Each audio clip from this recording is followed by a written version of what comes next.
Madam, मुझे कल एक मीटिंग के सिलसिले में गोरखपुर जाना है। चाहो तो तुम भी साथ चलो। वो तुम अपनी सहेली की शादी में नहीं जा पाई थी ना, सो उससे मिलकर बधाई देती आना। हितेश का प्रस्ताव सुन सारे शरीर में जैसे बिजली दौड़ गई। अपनी सबसे प्यारी सहेली नमिता से मिलने की बेचैनी, उसके जीवन साथी के बारे में जानने की उत्कंठा एकाएक अपने चरम पर पहुंच गई। 3 महीने पहले उसकी शादी का निमंत्रण पत्र आया था। अपनी आंखों पर यकीन नहीं हुआ था। बार बार नाम पढ़कर और फिर फ़ोन से बात कर दिल को भरोसा दिलाया कि हाँ, नमिता शादी कर रही है। वो नमिता जिसके लिए शादी का दूसरा नाम गुलामी की जंजीर था। एक ऐसा पिंजरा जिसमें फंसी स्त्री किसी निरीह पंछी की तरह बेबसी और लाचारी का अंत में तड़प तड़प कर अपने प्राण त्याग देती है। वो मैं बचपन से जानती थी। कुछ अलग ही किस्म की लड़की थी वो। दिल्ली में मेरे घर से सटा हुआ घर था उसका। हम दोनों में खूब पड़ती। साथ साथ खेलते कूदते, स्कूल जाते, छत पर छिपकर घंटों बतियाते। उसके माता पिता का अलगाव हो चुका था। वो अपने पिता के साथ रहती थी। स्कूल खत्म होने के बाद वो आगे की पढ़ाई के लिए दिल्ली हॉस्टल में चली गई। उसके बाद पत्रों और फ़ोन के ज़रिए ही सही, मगर हमारे दिल के तार जुड़े रहे। मेरा नमिता से 3 साल पहले मिलना हुआ था। हमने दो तीन दिन साथ गुजारे थे। तब मैं उसके व्यक्तित्व और सोच में आए परिवर्तन को देखकर हतप्रभ रह गई थी। नमिता वो बचपन वाली चुलबुली चहकती गुड़िया नहीं रह गई थी। उसकी जगह एक ऐसी आधुनिकता ने ले ली थी जिसके लड़कों से तेवर और रंग ढंग से थे। स्त्री सुलभ लज्जा कोमलता से कोसों दूर, अपनी जिंदगी अपनी शर्तों पर जीने का दावा करने वाली, उन्मुक्त, आत्मनिर्भर और दम्भित। वो खुद को सामान्य लड़कियों की श्रेणी से परे समझती और उनकी तरह शादी ब्याह कर घर गृहस्थी देखना बहुत ही ज़्यादा छोटा काम समझती थी। ना बाबा, मुझसे किसी मर्द की जीवन भर गुलामी नहीं की जाएगी। मैं अपनी दुनिया में खुश हूँ और उसमें किसी की दखलंदाजी बर्दाश्त नहीं कर सकती। उसने मुझसे कहा भी था। नमिता अक्सर कहती, हिंदुस्तानी समाज की सबसे बुरी आदत एक दूसरे के जीवन में ताक झांक कर दखल अंदाजी करना है। मेरे सामने उसका मकान मालिक गलती से पूछ बैठा था, बेटी 2-3 दिन से दिखाई नहीं दी, कहीं बाहर गई थी क्या? बस नमिता की त्योरियाँ चढ़ गईं। देखा ना किस कदर रोक टोक की आदत है इन लोगों को। मैं कहीं भी आऊँ जाऊँ, जीऊँ या मरूँ, किसी को क्या। इतनी सी बात उसके लिए उसके निजी जीवन में दखलंदाजी का उदाहरण थी। नमिता के ऐसे आत्म केंद्रित दृष्टिकोण के चलते मैं ये जानने को बेताब थी कि वो शादी के चक्कर में कैसे पड़ी। वो कौन महानुभाव है जिसका दखल उसने सदा के लिए स्वीकारा? क्या वो मेरी तरह ही घर के कामकाज करती होगी? इसी दिमागी उधेड़-बुन में उलझे हुए मुझे पता भी न कि मैं कब अपनी पैकिंग कर जाने के लिए तैयार भी हो गई। रास्ते भर में हितेश को नमिता के बारे में बताती रही और वो हैरान होते रहे। आखिरकार हम नमिता के घर पहुंच गए। एक बार फिर उसने अपने बदले हुए व्यक्तित्व से मुझे चकित कर दिया। पिछली बार तीखे तेवर दिखाने वाली नमिता आज किसी आम भारतीय गृहिणी की तरह ही नजर आ रही थी। सलीके से बंधी सूती साड़ी, जूड़े में संवरे बाल, माथे पर कुमकुम, मांग में सिंदूर। उसने हमारी खूब आवभगत की। हितेश चाय की चुस्की लेते हुए बार बार मुझे कनखियों से घूर रहे थे, जैसे नज़रों से कह रहे हों, झूठी कहीं की, तूने क्या बताया था और ये क्या निकली। मेरे पास नज़रें बचाने के सिवाय कोई दूसरा चारा न था। नमिता के पति 3-4 दिन के लिए बाहर गए हुए थे। यद्यपि मेरा हितेश के साथ गेस्ट हाउस में रुकने का प्रोग्राम था, मगर नमिता ने मुझे अपने साथ रुकने को राज़ी कर लिया। थोड़ी देर बाद हितेश ने विदा ली और उनके जाते ही मैंने उस पर सवालों की झड़ी लगा दी। ये क्या, क्यों, कैसे? नमिता खिलखिलाकर हंसने लगी। आज उसकी वही पुरानी बाल सुलभ खिलखिलाहट कानों में अमृत सा घोल गई। तू अभी अभी तो आई है, सब क्या अभी जान लेगी?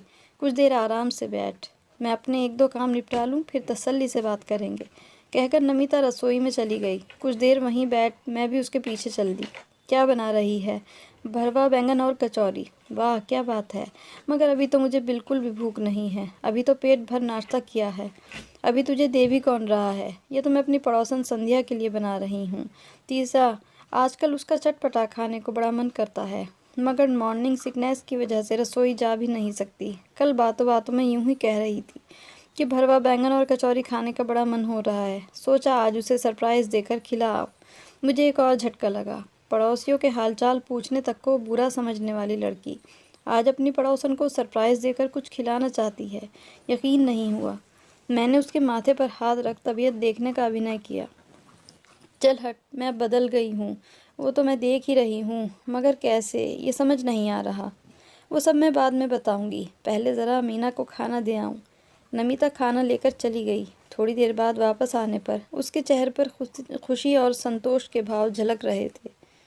थोड़ी देर बाद वापस आने पर उसके चेहरे पर खुशी और संतोष के भाव झलक रहे थे।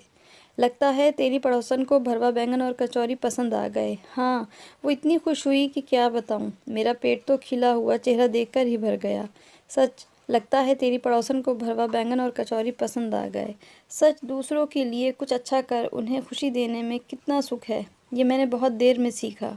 कहते हुए नमिता की आंखों में एक अजीब सा सूनापन छा गया।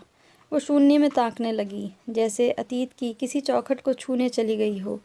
कुछ पल वहीं ठहर कर वापस वर्तमान में आई और बोली, तू कुछ अपनी सुना। घर में सब कैसे हैं? देख, मेरे सब्र का और इम्तहान मत ले। मतलब? नमिता ने मुस्कुरा कर पूछा। मतलब ये कि मुझे तेरी पर्सनल डायरी का एक एक पन्ना पढ़ना है। जब हम इससे पहले मिले थे तो तू बिल्कुल भी ऐसी नहीं थी। उसके बाद तेरे जीवन में ऐसा क्या हुआ जिसने तुझे इतना बदल दिया? बताती हूँ। पिछले साल की बात है। मैंने अपनी नौकरी बदली थी, इसलिए फ्लैट भी नए ऑफिस के आसपास ही देख रही थी। बड़ी मुश्किल से एक जगह घर मिला। वहाँ अधिकतर मध्यम वर्गीय और निम्न वर्गीय लोग ही रहते थे। हर एक को हर दूसरे की एक एक बात का पता रहता। कौन कहाँ जा रहा है, कब आ रहा है, कौन बीमार है। तू तो जानती ही है मुझे इन सब बातों से कितनी चिढ़ थी। इसलिए मैं शुरू से ही अपने आसपास रहने वालों से कट कर रहा करती थी। मेरे फ्लोर पर 7 वाले फ्लैट में एक रिटायर्ड वृद्ध दंपति अकेले रहा करते थे। आंटी अक्सर ऑफिस आते जाते हुए टकरा जाती। वो मुझसे बात करने की और मैं उनसे बचने की हर संभव कोशिश करती। ऐसी नहीं थी। एक बार मुझे तेज़ बुखार हुआ था। मेरे फ्लैट के बाहर पड़े दूध के पैकेटों और अखबारों से शायद उन्हें अंदाज़ा हो गया कि मेरी तबीयत ख़राब है और मेरी ऐसी हालत भी नहीं है कि बाहर आकर दूध ही ले सकूं। तब हफ्ते भर तक उन्होंने मेरा एक माँ की तरह ध्यान रखा। मैं ठीक हो गई, मगर फिर भी उन्हें जब भी मौका मिलता वो मेरे लिए कुछ न कुछ बना कर लाती और पास बैठ बतियाने लगती। उनका व्यवहार आत्मीयता से भरा था। उनका मुझे बेटी कहकर पुकारना मुझे भी अच्छा लगने लगा था। मगर फिर वही सवाल, वही नसीहतें, कहाँ काम करती हो, क्या काम करती हो, घर वाले कहाँ हैं, शादी क्यों नहीं करती, लड़कियों का यूं अकेले रहना ठीक नहीं। बस मुझे उनसे झल्लाहट होने लगी। मैं उन्हें अनदेखा करने लगी। घर आती तो स्पाई हॉल से देखकर 4 में से 3 बार दरवाज़ा ही न खोलती। एक दिन रविवार था। मैं सुबह आराम से बैठी अखबार पढ़ रही थी, तभी दरवाजे पर दस्तक होने लगी। मैं समझ गई कि आंटी ही होंगी, और सुबह सुबह कौन उनके साथ अपना वक्त बर्बाद करे। सोचकर मैंने दरवाज़ा नहीं खोला। कुछ देर दस्तक दी, वो चली गईं और मैं भी इस बात को भूल गई। शाम को मैं कहीं बाहर जा रही थी, तभी हमारी बिल्डिंग के वॉचमैन ने मुझे देखकर पूछा, मैडम, वो आपके साथ वाले फ्लैट के साहब के क्या हाल हैं? क्यों, क्या हुआ उन्हें? मैंने घबरा कर पूछा। अरे आपको नहीं पता, सुबह उन्हें हार्ट अटैक आया था। बड़ी बुरी हालत में हॉस्पिटल गए थे। मछली की तरह तड़प रहे थे। लगता था जैसे अंतिम सांसें ले रहे हों।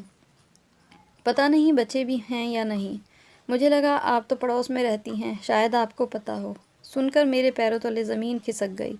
ओह, शायद आंटी उस वक्त मेरी मदद लेने, और मैंने दरवाज़ा भी नहीं खोला। अपने स्वार्थी कृत्य पर मेरी अंतरात्मा मुझे धिक्कारने लगी। इधर उधर पूछताछ कर बड़ी मुश्किल से उनके हॉस्पिटल का पता चला। मैं वहाँ भागी भागी पहुँची तो देखा अंकल का देहांत हो चुका था। आंटी एकदम अकेली असहाय सी अंकल के पार्थिव शरीर के पास बैठी थी। मुझे आंटी ने जिस नज़र से देखा वो मैं कभी भूल ही नहीं सकती। आंटी को हॉस्पिटल की फॉर्मेलिटीज़ समझ नहीं आ रही थी। मैंने ही वहाँ सब निपटाया। उनकी अपनी कोई औलाद नहीं थी। किसी नाते रिश्तेदार को भी बुलाने से मना कर दिया। कहने लगी, जब जीते जी किसी ने नहीं पूछा तो उनकी मौत पर क्यों किसी का एहसान लूँ। अंकल का दाह संस्कार विद्युत शवदाह गृह में कर दिया गया। अपने दिल पर गुनाह का बोझ लिए मैं हफ्ते भर उनके साथ रही और उनकी देखभाल की। बातों बातों में उन्होंने मुझे बताया, जब तेरे अंकल को हार्ट अटैक आया था तब दुर्भाग्य से हमारा फ़ोन भी ख़राब हो गया था। मैं तेरे दरवाजे पर मदद मांगने आई थी। सोचा था अगर तू अपनी कार से जल्दी से उन्हें हॉस्पिटल पहुंचा दे या फ़ोन करके एम्बुलेंस ही बुलवा दे। मगर मेरा दुर्भाग्य, तू भी घर पर नहीं थी। बाहर से फ़ोन करने में और उन्हें हॉस्पिटल ले जाने में हुई कुछ मिनटों की देरी ने उनकी जान ले ली। डॉक्टर कह रहे थे कि अगर 10 मिनट पहले आए होते तो भी बच सकते थे। खैर, नियति को कौन टाल सकता है। भला मैं उनसे क्या कहती, कैसे बताती कि दर्दनाक घड़ी में मैं घर पर ही थी। मगर अपने क्षणिक स्वार्थ में आकर मैंने दरवाज़ा नहीं खोला और उनके सुहाग को मौत के मुंह में धकेल दिया। नमिता फूट फूट कर रोने लगी। उसकी आप बीती सुन मैं भी अपने आंसू नहीं रोक पाई। क्या बताऊं नीलम, आज तक अपने कंधे पर उस गुनाह का बोझ ढो रही हूँ। आंटी जब तक मेरे पड़ोस में रहीं मुझे अपना सबसे बड़ा मददगार और हितैषी समझ रही थी, और मैंने उनका सब कुछ छीन लिया। ऐसा मत बोल नमिता, तुझे क्या पता था कि वो किस मुसीबत में है। इसी बात का तो दुख है नीलम, मुसीबत पहले से बताकर तो नहीं आती, और जब वो मुझे अपना समझ सहायता लेने आई तो मैंने उन्हें खुद तक पहुंचने का मौका तक नहीं दिया। उस दिन के बाद वो कभी मेरे घर नहीं आई। मेरे दरवाजे पर उनकी वो आखिरी दस्तक थी, आज भी मेरे कानों में गूंजती है। उस दस्तक ने मेरा ज़िंदगी के लिए नज़रिया ही बदल दिया। जिन सामाजिक मूल्यों की मैं मजाक उड़ाती थी उनका गहरा अर्थ मुझे समझ आ गया। धीरे धीरे मैंने अपने आसपास के लोगों को सम्मान की नज़र से देखना शुरू किया और पाया कि एक दूसरे के सुख दुख बांटने से, एक दूसरे के काम आने से जीवन में कितना रस घुल जाता है। उन्हीं दिनों मेरी मुलाकात रवि से हुई। मेरे ऑफिस में उनकी नई पोस्टिंग थी। वो शक्ल सूरत रंग ढंग में साधारण थे, मगर उनके ऊंचे विचार और सहायता जैसे गुणों ने मुझे बहुत प्रभावित किया। हम करीब आए और फिर हमने शादी कर ली। आज मैं अपनी गृहस्थी और अपने समाज में बेहद सुखी हूँ, मगर आंटी की उस आखिरी दस्तक की फांस दिल में कुछ ऐसी चुभी है कि निकाले नहीं निकलती। मैंने नमिता के हाथों को थाम लिया। ये 3-4 दिन कैसे निकले पता ही न चला। हमने जी भर के बातें की, अपने खट्टे मीठे अनुभव एक दूसरे को बताए, मगर नमिता के दिल में चुभी वो फांस मैं भी नहीं निकाल पाई।